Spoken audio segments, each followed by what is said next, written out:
Hello കൂട്ടുകാരെ, അപ്പോൾ ചെറിയൊരു വീഡിയോ ആയിട്ടാണ് വന്നേക്കുന്നത്. അപ്പോൾ അവിടെ തകർത്ത് പിടിച്ച ജോലിയാണ് കേട്ടോ. കുഞ്ഞാപ്പി ഭയങ്കരമായിട്ട് കണ്ണാടി നോക്കി ഒരുക്കവും കാര്യമൊക്കെയാണ്. അപ്പോൾ കുഞ്ഞാപ്പി ഇപ്പോൾ സ്വയമേ അങ്ങ് ഒരുങ്ങുന്നത് ഭയങ്കര ഇഷ്ടമുള്ള കാര്യമാണ്. അപ്പോൾ കുഞ്ഞു മക്കളുമാർക്കൊക്കെ ഭയങ്കര ഇഷ്ടമുള്ളൊരു കാര്യമാണല്ലോ, ഒരു ഇച്ചിരി വലുതായി കഴിയുമ്പോൾ അവർക്ക് സ്വയമേ ഒരുങ്ങണം എന്നുള്ളത്. അങ്ങനെ കുഞ്ഞാപ്പി അവിടെ മുടിയൊക്കെ ഈരി ഒരുങ്ങിക്കൊണ്ട് നിൽക്കുകയാണ്. അപ്പോൾ നമ്മൾ വൈകുന്നേരം സമയപ്പോൾ ഒരു അമ്പലത്തിലേക്ക് പോവാണ് കേട്ടോ. അപ്പോൾ കുഞ്ഞാപ്പിയുടെ ഒരുക്കം അങ്ങോട്ട് കഴിഞ്ഞ പുറകിന് തന്നെ വിഷുചേട്ടനും ഒരുങ്ങാൻ കയറിയേക്കാണ്. അപ്പോൾ രണ്ടുപേരുടെ ഒരുക്കം കഴിഞ്ഞിട്ട് വേണം പോകാനായിട്ട്. ഞാൻ നേരത്തെ ഒരുങ്ങി അങ്ങ് നിൽക്കുക. ഇവരെ രണ്ടുപേരെയും പിന്നെ താമസിച്ചിട്ടാണ് ഒരുക്കമൊക്കെ കഴിഞ്ഞിട്ട് ഇവരിറങ്ങി വരുന്നത്. അപ്പോൾ അതുകൊണ്ട് ഞാൻ നേരത്തെ ഒരുങ്ങി നിൽക്കും.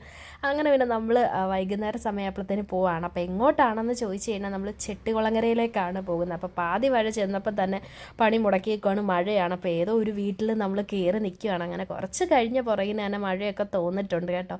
അങ്ങനെ പിന്നെ നമ്മൾ ബുള്ളറ്റിൽ പിന്നെയും ഇങ്ങനെ പൊക്കോണ്ടിരിക്കുകയാണ്. അപ്പോൾ കുറച്ച് ദൂരം കഴിഞ്ഞപ്പോൾ തന്നെ നല്ല മഴച്ചാറ്റലെല്ലാം മാറി നമുക്ക് സുഖമായിട്ട് പോകാൻ പറ്റി കേട്ടോ. അപ്പോൾ വൈകുന്നേര സമയങ്ങളിൽ ഞാൻ സത്യം പറഞ്ഞു കഴിഞ്ഞാൽ ചെട്ടികുളങ്ങര അമ്പലത്തിൽ പോയിട്ടില്ല. പക്ഷേ നമുക്കവിടെ പോകുമ്പോൾ തന്നെ എന്ത് രസമാണെന്നറിയാം. എൻ്റെ ജീവിതത്തിൽ ഞാൻ ആദ്യമായിട്ടാണ് ചെട്ടികുളങ്ങര അമ്പലത്തിൽ വൈകുന്നേര സമയത്ത് പോകുന്ന ആ ഒരു ദീപാരാധന സമയത്ത്. അപ്പം നമ്മൾ ചെല്ലാൻ നോക്കിയിരുന്നെന്നുള്ള രീതിയാണ്. അപ്പം എനിക്ക് ദീപാരാധന തൊഴണം എന്നും ഉണ്ടായിരുന്നു. പക്ഷേ മഴ കാരണം നമുക്ക് പോകാൻ പറ്റുമോ എന്നൊക്കെ ഉള്ളൊരു വിഷമത്തിൽ നിന്ന് ഞാൻ സത്യം പറഞ്ഞാൽ അവിടെ നിന്ന് ഞാൻ വിചാരിച്ചു ചെട്ടികുളങ്ങര അമ്മ എനിക്ക് വരാൻ പറ്റത്തില്ലേ എന്ന്.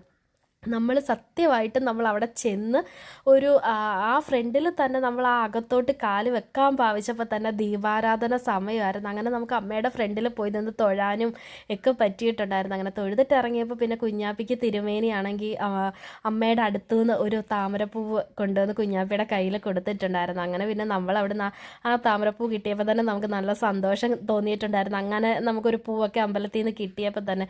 അപ്പോൾ വൈകുന്നേരം സമയമൊക്കെ ആയതുകൊണ്ട് ഒരുപാട് തിരക്കും കാര്യമൊന്നുമില്ല കേട്ടോ. അങ്ങനെ പിന്നെ അവിടെ തൊഴുതിട്ട് വന്നപ്പോൾ എനിക്കൊരു പായസം മേടിച്ച് തിന്നാനൊരു കൊതിയും തോന്നി. അങ്ങനെ പിന്നെ അവിടെ നിന്ന് നമ്മൾ ഒരു ചെറിയ ബോട്ടിലെ പായസവും മേടിച്ച് പിന്നെ നമ്മൾ അമ്പലത്തിന് വെളിയിൽ ഇറങ്ങാൻ നേരം അവിടെ വെച്ചിട്ട് കഴിച്ചു കേട്ടോ. സത്യം പറഞ്ഞു കഴിഞ്ഞാൽ എൻ്റെ മനസ്സിൽ ഒരുപാട് സന്തോഷമായിരുന്നു ചെട്ടികുളങ്ങര അമ്മയുടെ അടുത്ത് പോയിട്ട് തിരിച്ച് വന്നപ്പോൾ തന്നെ. അങ്ങനെ പിന്നെ രണ്ട് മക്കളുമാരെയും കണ്ട അവന്മാരുടെ വണ്ടി പുതിയത് മേടിച്ചതാണ്. അപ്പോൾ അവന്മാർ അമ്പലത്തിൽ വന്ന് കീയൊക്കെ പൂജിച്ചിട്ട് അമ്പലത്തിൽ വന്നതാണ്. അപ്പം നമ്മൾ അവരുടെ അടുത്തും കാര്യം പറഞ്ഞ് നേരെ തിരിച്ച് വീട്ടിലേക്ക് പോകുന്നത്. അപ്പം അത്രയും മാത്രമേ ഉള്ളൂ. Tata bye bye.